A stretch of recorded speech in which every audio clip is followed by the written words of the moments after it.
పార్వతీదేవికి శివుడు చెప్పిన విషయాలనే నీకు చెప్పబోతున్నాను, శ్రద్ధగా విను. అంతఃకరణానికి, తత్వపారాలకి, బుద్ధికి సాక్షి సత్ చిత్ ఆనంద రూపి అయినటువంటి పదార్థమే ఆత్మ. దేహం కుండవలే ఉన్న పిండ శేషము ఆకాశాది పంచభూతాల వలన పుట్టిన కారణంగా ఈ శరీరము ఆత్మతరమైందే అవుతుంది తప్ప ఆత్మ మాత్రం కాదు.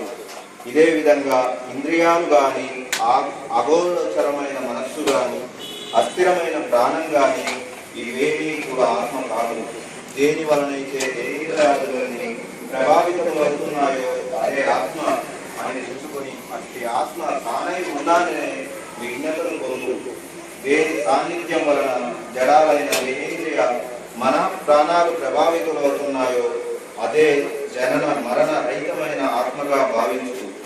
ఏదైతే నిర్వికారమై నిద్రా జగత్ స్వప్నాదులను వాటి అత్యంతాలను గ్రహిస్తున్నదో అదే నేరుగా స్మరించు. ఘటాన్ని ప్రకాశింపజేసే దీపం ఘటేతరమైనట్లే దేహతరమైన నే ననబడే ఆత్మచేతనే దేహాదులన్నీ ప్రభావితాలవుతాయి. అదేవిధంగా సర్వయవేంద్రియ సంపూర్ణ దేహాన్ని కూడా నేతి ఇది కాదు, ఇది కాకపోతే మరి ఏది అని ప్రశ్నించుకుంటూ పోగా పోగా మిగిలేదే బ్రహ్మ ఆత్మ అని అర్థం. అదేవిధంగా సత్యం, జ్ఞానం, అనంతం బ్రహ్మ అనే వాక్యాల ద్వారా ఆత్మ నరయగలగానని అర్థం. ఏదైతే సర్వజ్ఞ సంపూర్ణం శక్తిమంతంగా వేదాలు కీర్తిస్తున్నాయో అట్టి బ్రహ్మన్ నేనే అని గుర్తించు. ఏది తెలుసుకుంటే అన్నీ తెలిసిపోతాయో అదే ఆత్మ, అదే నువ్వు, అదే నేను. తత్వమసి, తత్ అంటే బ్రహ్మ, త్వం అంటే నువ్వే నువ్వే అనగా బ్రహ్మాన్ అని అర్థం. కనుక ఓ జిజ్ఞాసు, అద్వైతనంద పరమాత్మయే ప్రత్యేగాత్మ. ఈ ప్రత్యేగాత్మే ఆ పరమాత్మ. ఈ ప్రకారమైన తదత్వత ఏనాడు సిద్ధిస్తుందో అప్పుడు మాత్రమే తత్ శబ్దార్థం తానేనని, త్వం శబ్ద సాధనమే గాని ఇతరం కాదని తేలిపోతుంది. ఎప్పుడైతే శృతి వల్లనో గురు కటాక్షం వల్లనో తదాఖ్య బోధ స్థిరపడుతుందో అప్పుడే వర్తమాన సంసార లంపడం దానికి అదే తెగిపోతుంది. అయినా కొంతకాలం ప్రారంభ కర్మ పీడిస్తూనే ఉంటుంది. అది కూడా క్షేమవడంలో పునరావృత్తి రహితమైన స్థాయిని చేరుతారు. దానినే మోక్షం అంటారు. అందువలన ముందుగా చిత్తశుద్ధి కోసం కర్మిష్ఠుగా ఉండి తత్ఫలనాన్ని దైవార్పణ చేస్తుండడం వలన ప్రారాబ్ధాన్ని అనుసరించి అట్టి జన్మలో కానీ లేదా ప్రారాబ్ధ కర్మఫలం అధికమైతే మరుసటి జన్మలో కానీ జ్ఞానులై కర్మబంధాన్ని తెంచుకొని ముక్తులవుతారు.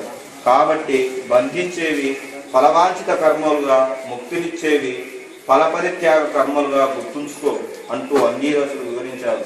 17వ రోజు పారాయణం సమాప్తం. ఓం నమః శివాయ.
कोरस पाडताరు స్వామి పాట మస్తు పాట అనుకోండి 12 స్తంభాల పందిట్లో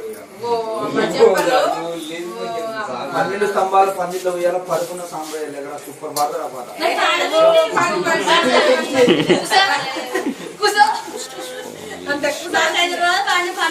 పొద్దున లేచేటప్పుడు పాడాలి మంచి సూపర్ అనిపిస్తాయి నేనే అంతసేపు అక్కడనే ఉంటా బయట ఉంటా ఇలా స్వామి లేక అభిషేకం పాట మరి గుడికి అక్కడ సంవత్సరం అయ్యగారు సంవత్సరం చెప్పి గుడిలో వస్తాను చిన్న సంవత్సరం తెలంగాణ ఆయన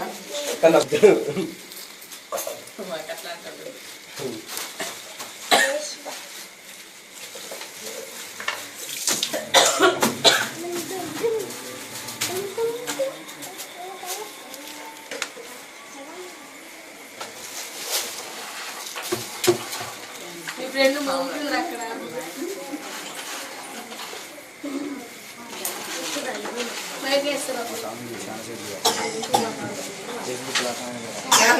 చాలా తర్వాత శివాలయం మర్చిపోయి రోజు చూడట్లే యూట్యూబ్ లా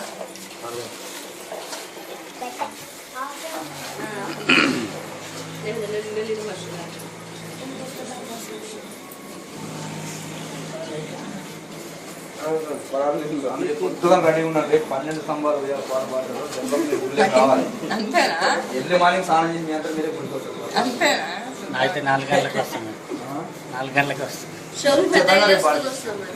రేపు ఖచ్చితంగా పాటిస్తాం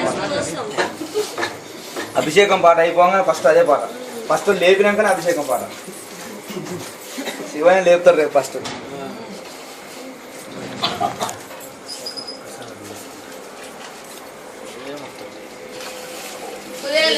పడుకోబెట్టిన పాట వస్తుంది రోజు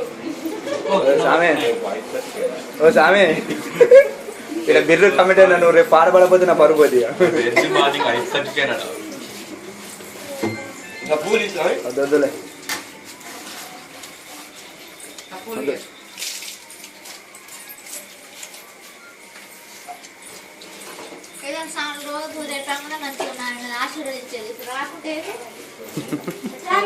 మీరు రూమ్ ఇవ్వలే మేము రాలేదు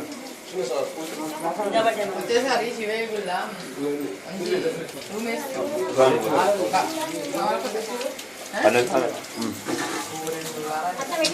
ఆఫ్ చేయాలి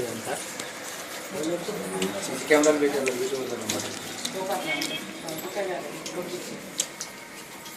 పిల్లలు మీరు జరుగురి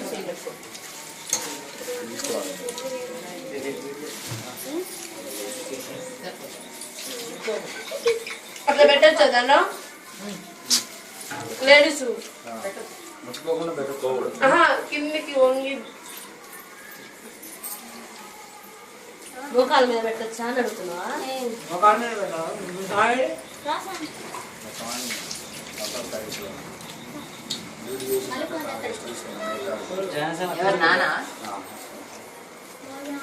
శనివారం అయినా ఉందమ్మా ఆదివారం పిలవాలి స్పెషల్ గానే ఓం నమః శివాయ